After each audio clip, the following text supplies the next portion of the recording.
All right, so here we are. Welcome back to the Unexpectedly Random Not a Garage. We are going to attempt to do this over the wind noise. Bear with me because this is a very impromptu video that I did not plan on making. So, I've been working on this car. This is a 1991 Mercury Grand Marquis. It has the Windsor 5.0 liter EFI engine. It is a Ford platform. This is similar to several other models. We've talked about it on the channel before. So this is what I was trying to do originally was get down to the intake manifold and replace the gaskets. Discovered that I'm not comfortable with doing that. So in the process, I had to redo the intake plenum gasket so I could put it back together at least to get it to a shop.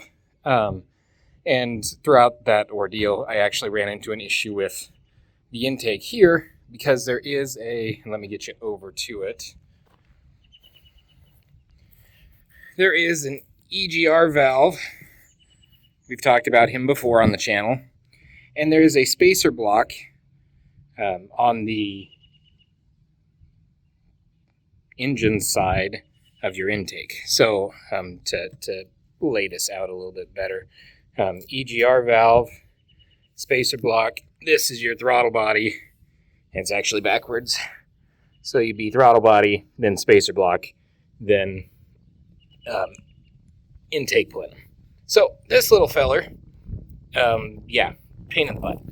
So he's a pain to get off, and he's the problem is it has coolant passageways in here. That's why this is green.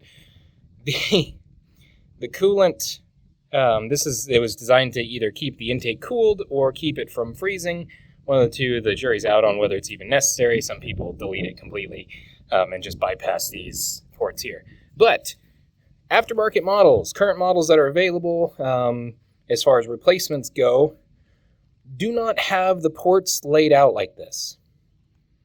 Everything that I found, and it's annoying, everything that I found has front and back ports. So one on this face pointing that away, and one on this face pointing that away. That's not going to work with my engine setup anyway. For some reason. Of course, I bought this car used, so who knows what's done.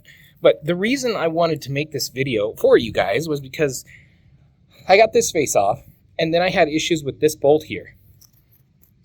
Because of the water passageways in here, moisture was able to get down into there, and it corroded this bolt, which isn't actually a bolt. It is a stud that is mounted into an aluminum plenum. Keep that in mind, aluminum. It is a steel bolt. That is why the rust. So the problem is it would not come off of here. I couldn't slide this block off, and I needed to get it off so I could replace backside gasket over there. We'll get to that in a minute. It looks gross. Yes, I know. Because my understanding, and with all the replacement parts, was these coolant passageways go through both sides of the block and loop back around. Of course, the internet and AI, as good as it is, had no good instructions as far as why this would be laid out this way. They just claimed it was an aftermarket part as far as I could find. Not good, not great, not helpful. So we're here today. This is not an aftermarket part. I do not have the part number on it because I haven't found it yet. But it is officially the EGR spacer block. And so getting to the current point, the issue that I had was that I was leaking water from this surface. And you can probably see why. The gasket and stuff is shot, and it's over here. But it's shot and yeah. So the goal was to replace both of them because I knew this whole assembly had been broken free in the process. And if there was water on both sides, I didn't want additional water getting into the engine because that's why the intake manifold gasket's being replaced as soon as I can get that taken care of.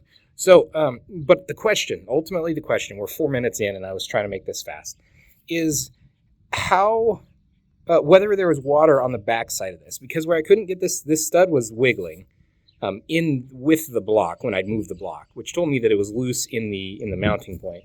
And I did not like that because that told me either the bolt was going to shear or it had failed or something, because again, it was not a bolt. It is just a shaft, stud. That's the word for it. So because it was moving, I was concerned. And it's like, okay, well, if there's not water on the backside, if it's just air sealing, I can realistically probably take care of that. And it's less problematic, even if there is a slight leak on that side. But if there's water on that side, then I'm literally dead in the water if I let it go. So went to the internet. Internet lied. Internet was not helpful. There are only two, and there's an inlet here, or an outlet. I don't know which. I don't care which, honestly. There's a port here, and it comes through this hole, loops its way around through this channel, and follows back out the tube right there into that hole. But because of the layout of this and the way that it comes in really centered, I'm like, I don't know. I don't want this. So, yeah. Here is your verdict to get to the current point. There is no water on this backside. There's no access to water. Let me get you out of the sun. And landscaping's about to go on, so heads up. But this is all EGR valve port intake carbon garbage. There is no water on this side.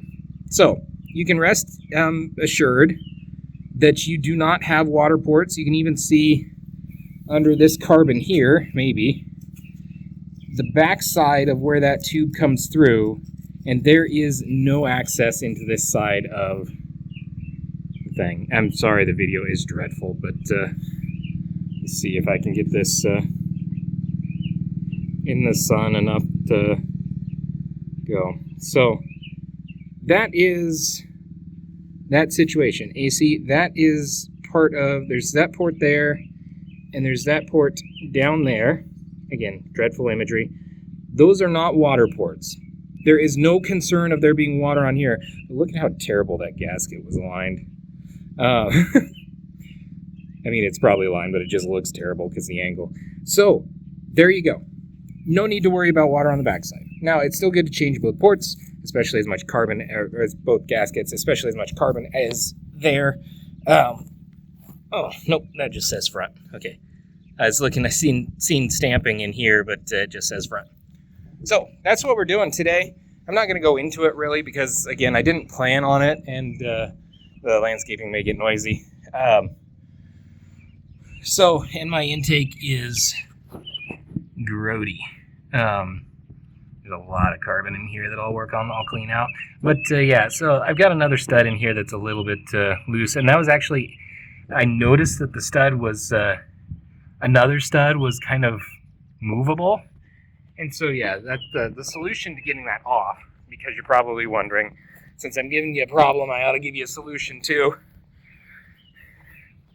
What I ended up doing was this guy was in that hole there, and I just flipped the nut around backwards so the flange was out, and so I could get my wrench on it mostly, and then jammed another one of the nuts from one of the other bolts, studs, onto the top of it, and cranked them together with enough force that I knew it would hold without over torquing anything, because I didn't want to break anything. And then gently, I say gently because I knew I was at the point where I was either going to shear the bolt off or it was going to work, gently back that thing off of there. So once I broke it free, it didn't like snap. I just very gently let it do its thing. And that took care of that problem. So that's the extent of the detail I have for today. That's where that'll go. I'll clean that port out a little bit. But if that happens to you, you can potentially back those out. Be very careful, because this guy here is not steel. That is, to my knowledge, which has been wrong in the past, that is aluminum, and you really don't want to put much torque against aluminum anyway, because if you strip out that threads and you have to retap it, and it's a whole ordeal that I'm not ready for. So, also, just a side note, this line's shattered, split in half, so I gotta fabricate. I'm gonna run some fuel line between the two. It's just a vacuum line, but just to splice it together, because they don't have a definitive name of what that plastic line is, and it's tiny. So that's a sidebar though. So that is the obnoxious thing that we fixed, or made progress on. I can fix it from here, so that's the biggest thing. But yeah, if you have questions, let me know. I'll answer what I can. I can't answer them all because I don't know them all. That's why I'm still learning. But yeah, we'll see what we can do for you, and hopefully it's helpful. So that's all I got. Have a fantastic whenever and wherever you are, and thanks for watching. And of course, until next time, stay random.